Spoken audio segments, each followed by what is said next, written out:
Welcome to Fab Conversations with Sonu Bhasin. Fab is families and business.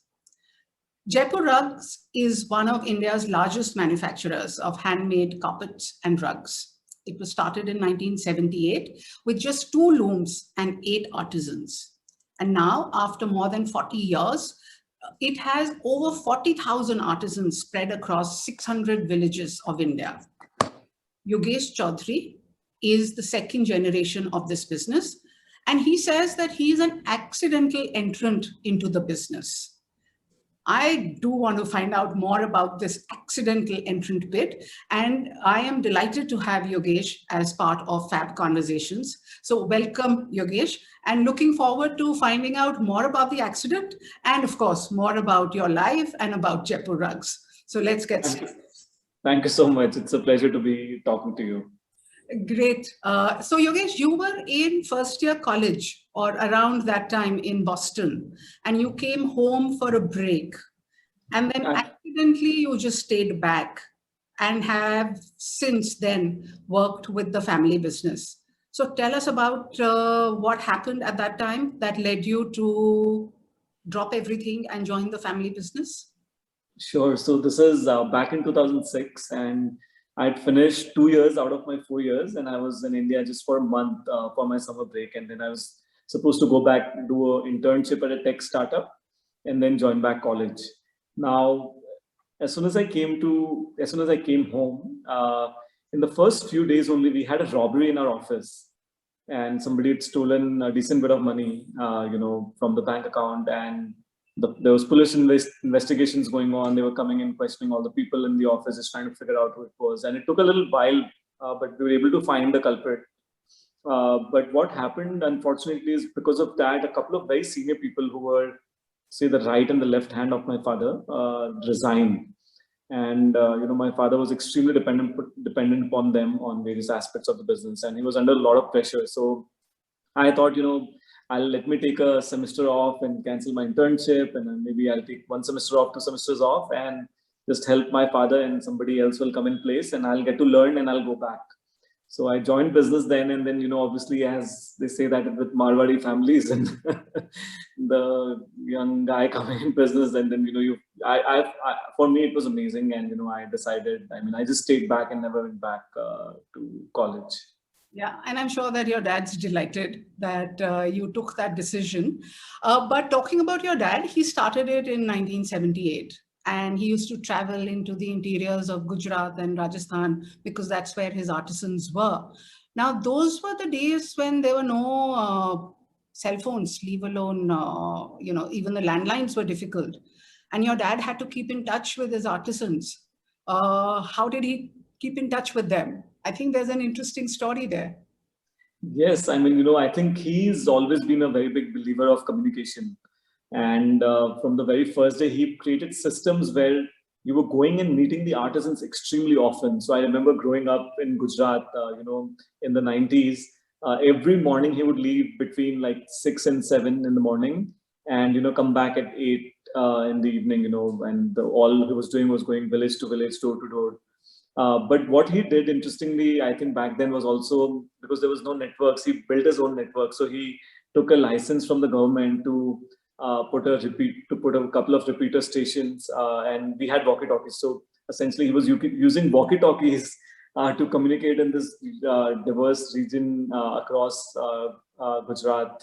To communicate with everybody who was on the field and to talk to the weavers. So as children, I'm sure you must have been delighted to have these little walkie-talkies and, to use them. And you are one of the 5 siblings. Correct. Right? And the 5 of you have grown up in the family business, and you're also now, all 5 of you, part of the family business. But Correct. take us back to your childhood days when you used to see your dad go and visit the artisans. Did you visit them? What are your earlier memories? Not so much of the business, but the people who made the business possible, the artisans. Correct. No, that's a great question. Interestingly, every Sunday was like the day when every evening we would go out. Yeah. And, more than often, it was actually going to one of the villages. where our artisans were. So in hindsight, I think what my father was doing was getting some of his work done, but also for us as kids, it was like an outing. So I remember very fondly that we used to go all around. Since when I remember, I mean, all around Jaipur in villages, and we would go there, and we would walk if there was a mountain nearby, or walk in the village, but also spend time at artisans' homes or the sarpanch's home or somebody in the village, and just kind of sit and chat there.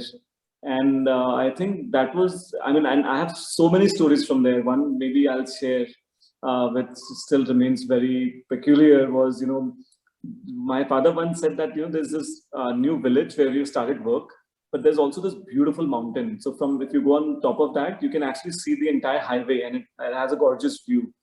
And we always used to go, and try to do a little bit of trekking and just sit where we don't see people, to go to places where. So we go to this village, and we went inside the village to meet the new artisan who just started this loom. And so we went to the home, and the artisan was not there. And when we inquired, they said that she's gone on the field or somewhere and come back in 20-30 minutes. So we said, let's go trekking, and then we'll come back, and we can meet her. And my dad was like, no, I want to meet her right now, and I'll wait. So usually he's not like that. He's very patient, and and we were like, what's wrong with him? Why does he want to see the artist now? So we waited 20 minutes before she got back, and he sent like somebody on the bike to fetch her, so she could come faster. And he started to talk to her, and she said that she was working for Jaipur Rugs in another village before she got married, and she loved the company so much, and she was trying for the last many months to start weaving again in this village. And she said, I really want to grow the business here, and I love what you do. And suddenly I was like, how did this happen? I mean, how did my father had never met this artisan, and he knew just by looking at the home where we'd gone that there was something going on, and he was so curious to meet her. So I asked him that, what did you see in this home that you got so curious, and you really wanted to wait? And he said, Yogesh, look at the loom, the way it's covered. Look at the home. Look at all the design and the yarn. He said, it's one of the most organized homes I've seen. So I know this lady who runs this home is a manager, and she's somebody who can really help the business grow. And that's exactly what happened over the next several years. It's one of our best weaving locations now till date. So this story is maybe 10, I'm talking about maybe 10 years ago. Yes. Yeah. I've heard you talk, and I've spoken to you earlier. And anywhere that you talk about Jaipur Rugs, you actually talk of their heroes, the heroes of Jaipur Rugs, which are the artisans. And you talked of she. And I was then reading somewhere that I think more than 50%, or if a higher number, of all your artisans are women. 85% and more. Yeah. 5%. So, now everybody talks of women and sustainability and sustainable livelihood. But, back in the 70s and early 80s, how difficult was it for your dad to get the women of the household to start working and earning, which I'm sure, a lot of money? So just take us through the transition of this, because in a way you'll also be telling us about the transition of India as it, moved from the late 70s to where it is today. So do tell us about that. It's a very good question. And, I've in fact asked this to my father as well many times. Interestingly, what I hear from him is that from the very beginning, he had, for some reason, so much trust with the people that he tells me that, Yogesh, I never knew who was a man or a woman, right? And for me, these were part of the family. So it was not about a woman or a man. And I mean, mostly it was women working because the men were working on the field or they were going outside, right? And he realized that women were more patient to do a job like weaving, and they were more receptive to be trained on a job like this. So naturally, he was more inclined to have more women workforce because, almost throughout the year, they were first available at their homes. There's been almost no cases at all where, he had any challenges from the very beginning to, have the or going to their homes and all, right? I mean, which is so contrary to what otherwise we would kind of believe in, right? A lot of people also ask him all the time that, because it is spread in so many villages, there must be a lot of theft and other things that are happening. And my father says in his life, he's not seen a single theft, with all these so many homes and households that we work in. So, I mean, I don't know the secret to this yet myself. But from what I hear from him always has been that, he's always been extremely welcomed. In fact, he said that, in Gujarat, there came a point when the villagers used to know that he's coming, they all used to wash their clothes and get ready before he was coming, right? So he was popularly known as as Bhai Saab, and people would invite him to eat, and everybody knew that he takes this afternoon nap. So they would make sure that there was one cart in the village, which was well cleaned before he came, so that he could take this 30-45 minute nap in the afternoon. So I think he developed a very, very, very good rapport with the people in the villages. And from the very beginning, he was really able to build trust within them. And also, I think one thing he shares was that, whenever he went to a new village, he tried to find who was the most positive person in that village. So he always tells me that a lot of the people in the villages were poor, not because of lack of opportunities, but because of their mindset. And they chose. So he said that, for him, first he was trying to find out that one person in that village who had the right mindset, who was positive, who was entrepreneurial. And then through him, he was able to communicate all these ideas to a lot of these people, right? And as they start making money, and the story kind of, it changed the mindset quite a bit. So I think that's what I can share about your question. Yeah. Yeah. So, the other aspect is that your dad started with about 8 artisans. And therefore, it may have been, it would have been possible for him to have that personal connect with each artisan. But now that there are more than 40,000 artisans, uh, does the connect still remain? How does he or the family ensure that that connect still remains? Because not only for Jaipur Rugs, there is a lesson in this for almost all organizations. Organizations start small. The core team does all the work by, relationship, picking up the phone and speaking to each other. And then as the organization grows and, there are systems that are set in place, that personal connect is lost. And from whatever I have read and understood, yours is a very personal connect business even today. So Right. how do you do that? Um, it's a very interesting question and difficult one to answer. But I think, we've tried to engage with the artisans on a very regular basis. So one thing is that, any person who joins new in the business, we call something called the sensing journey. So this person actually, we have new people go and spend 2 to 3 days in the villages with the artisans, to spend time. So I think the journey is both ways, right? So one is that the family knows a lot of the artisans, right? So my father still goes to the villages, and we, travels to a lot of the production locations. And but also at the same time, I think it's very important for the entire staff of Jaipur Rugs to be similarly connected to the artisans. And we've started a lot of initiatives around this, so that it's one family. It's not just about the Chaudhary family, right? It's about the entire the people who are on the rolls of Jaipur Rugs, then all the artisans, right? So that is one family. And how does that stay connected? And this whole sensing journey process, has completely changed the way at least the people who join the organization look at artisans, right? So a lot of them go and live with their homes, and they get to know a lot about their lives. And many of them still stay connected even after they've gone. So it builds a sense of connection between the office and the artisan. And I think that connection is extremely critical, that both understand each other, right? And so we've done a lot of other initiatives also, where we've gotten the artisans to our head office to see the final product, to see who are the consumers, where the product is actually going, to build more awareness in them. But at the same time, take our consumers to the artisans, and see what they do. So this whole connection of connecting our people with the artisan with the consumer with the artisan, I think has been extremely rewarding. And I think that helps us to keep that connection, all the time. So my father always says that, the bigger mission of Jaipur Rugs is, on the one hand, I have the consumer, and the one hand, I have the viewer, and I am just the platform to connect these two emotionally. And that's the effort that we're trying to do. Yeah. So, you are part of a family business.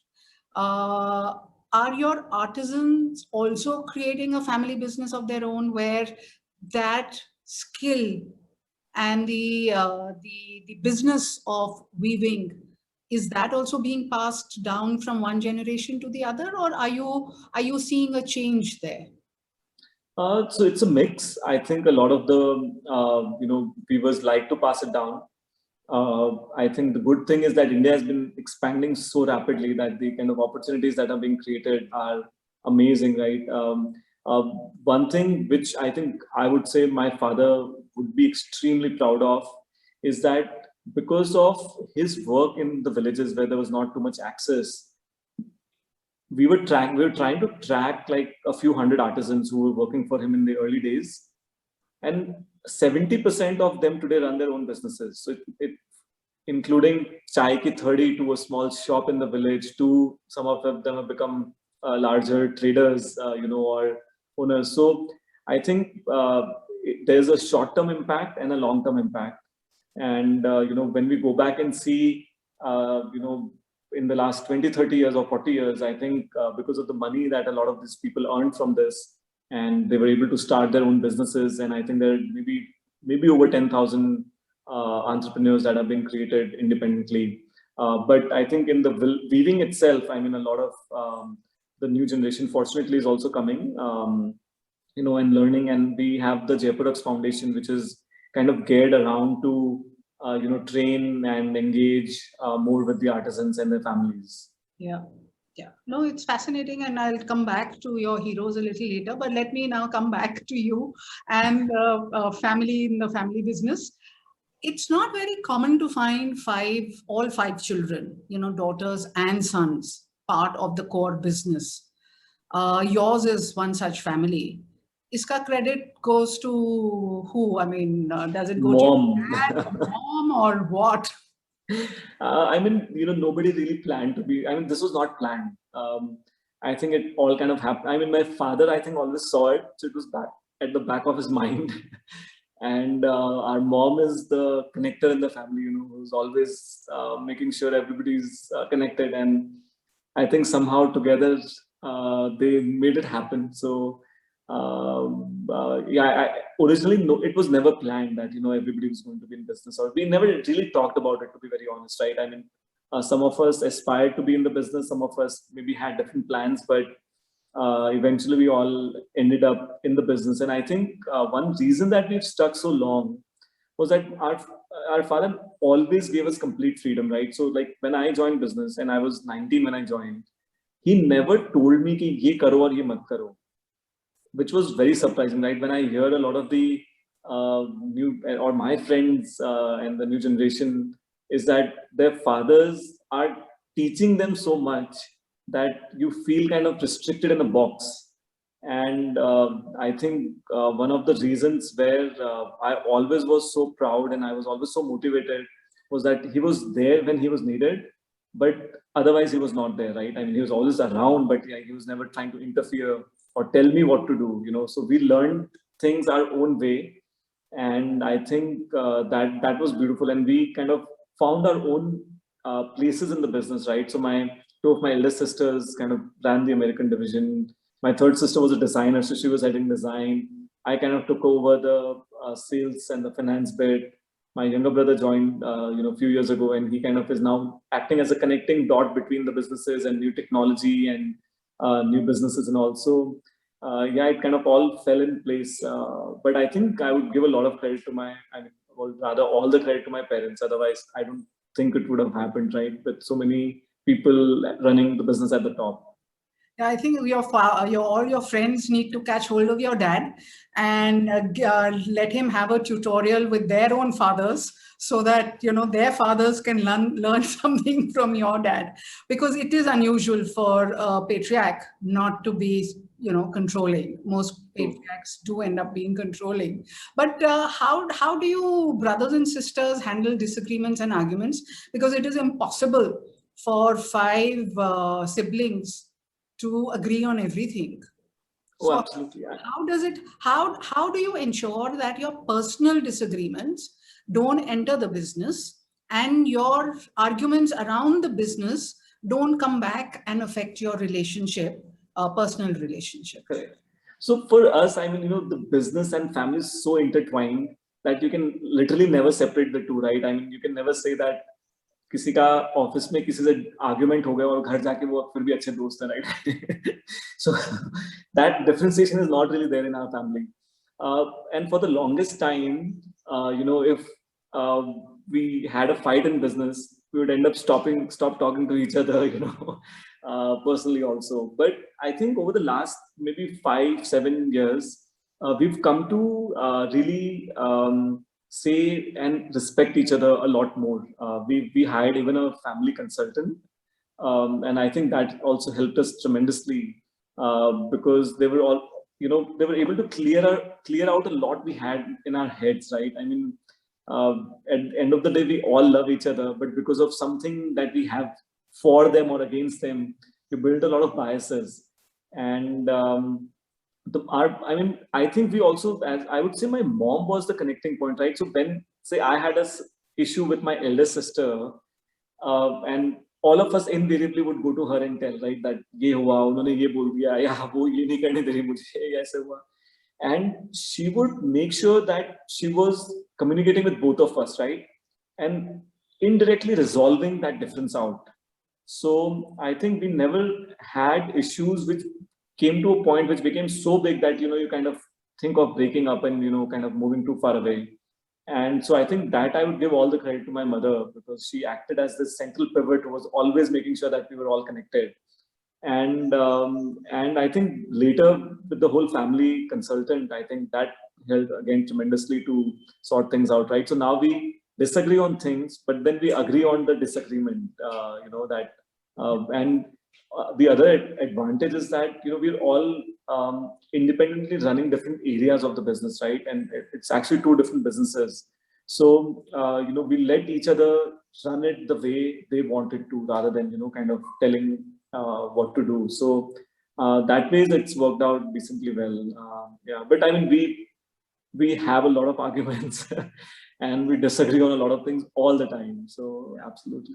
It is unnatural. I mean, if you guys didn't have arguments, that would be completely unnatural, and that would be a cause for worry, because everything is being swept under the carpet, which can one day explode. So yeah, little arguments are good to let off steam like in a pressure cooker, but it shouldn't affect the relationship. So Absolutely. you guys seem to have worked out a perfect template for that. But coming back to the business, for the first 40 years of the business's existence, you guys were only exporting, right? So it's often said कि India का जो best चावल है वो तो सिर्फ export होता है. Indians को तो खाने को नहीं मिलता. Best cashew nuts are exported. So why were the best rugs and carpets only exported? Why did the Indians were not able to buy it?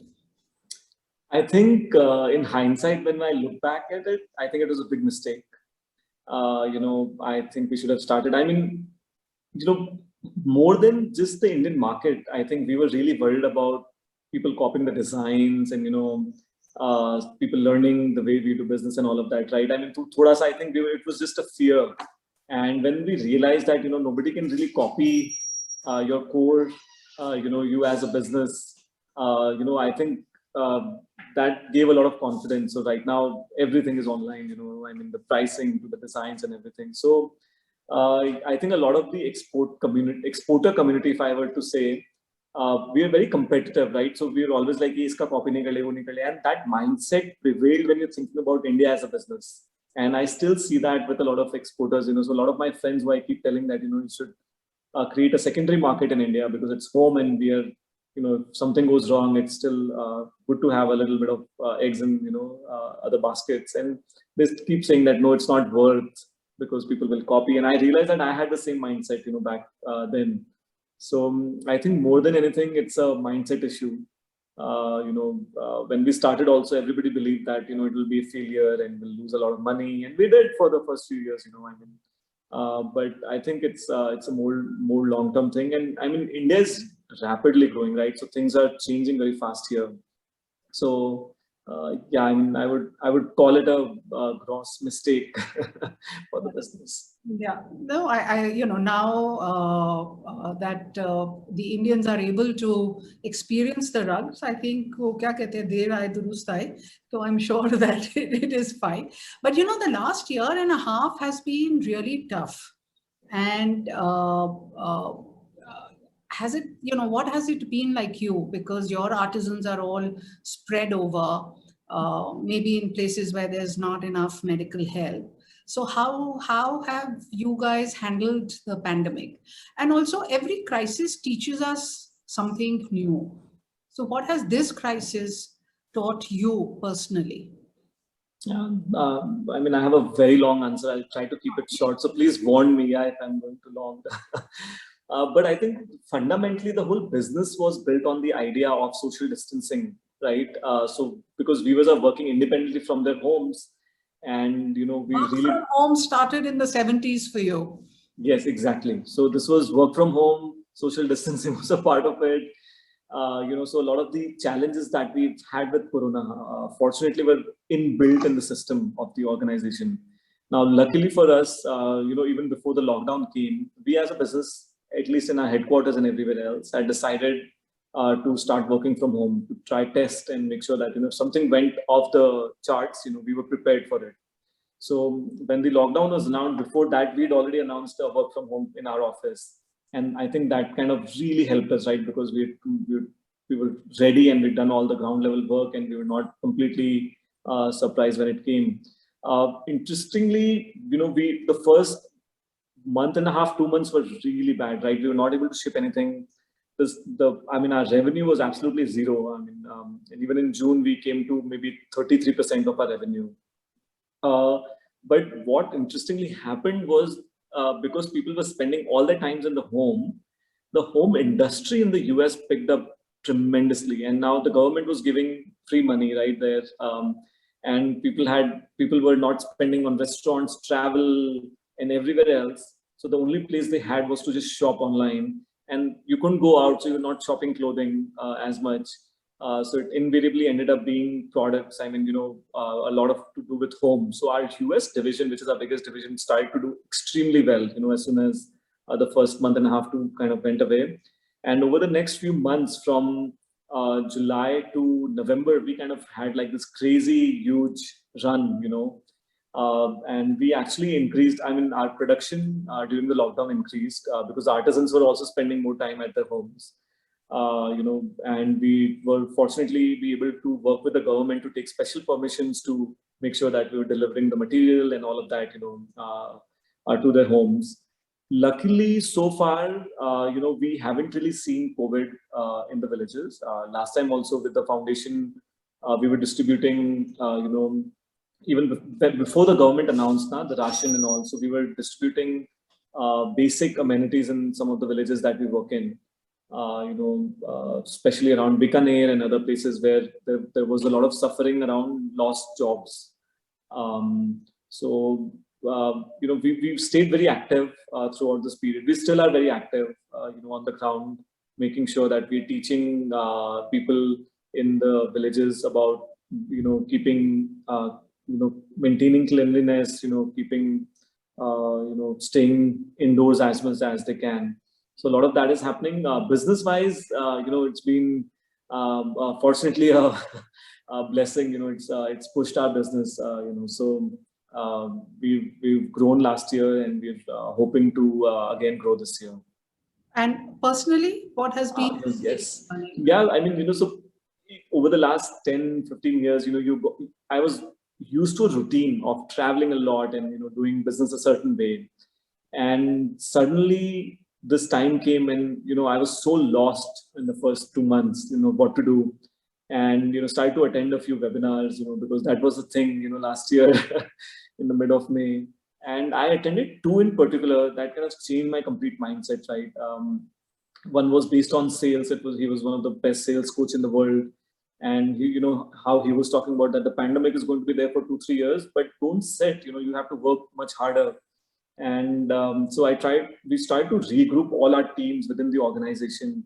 And I started to take a little bit of more lead and tried, so in terms of the business, I think it's been amazing. We actually hired the maximum number of people from say June, July last year till December. And, again, so lockdowns for us has been like the biggest hiring times. We've been bringing a lot of talent in the business. And personally, it's been amazing for me. It's, really taught me, a completely new way of doing business. We've been able to empower our teams a lot more. The speed of execution in the business has gone drastically higher. We're taking, we've done things that otherwise in a normal life I would have done in 3 years in 1 year, so it's been extremely rewarding for me personally. Great. So, as I've listened to you for the last half an hour, so Yogesh, what I think is that you may have been an accidental entrant into the business, but I don't think it's an accident that you have managed so well. So continue to do well, and look forward to more stories of the artisans of Jaipur Rugs. Thank you for your time. I really enjoyed the conversation with you. Absolutely, me too. Thank you so much for having me. Look forward to connecting again.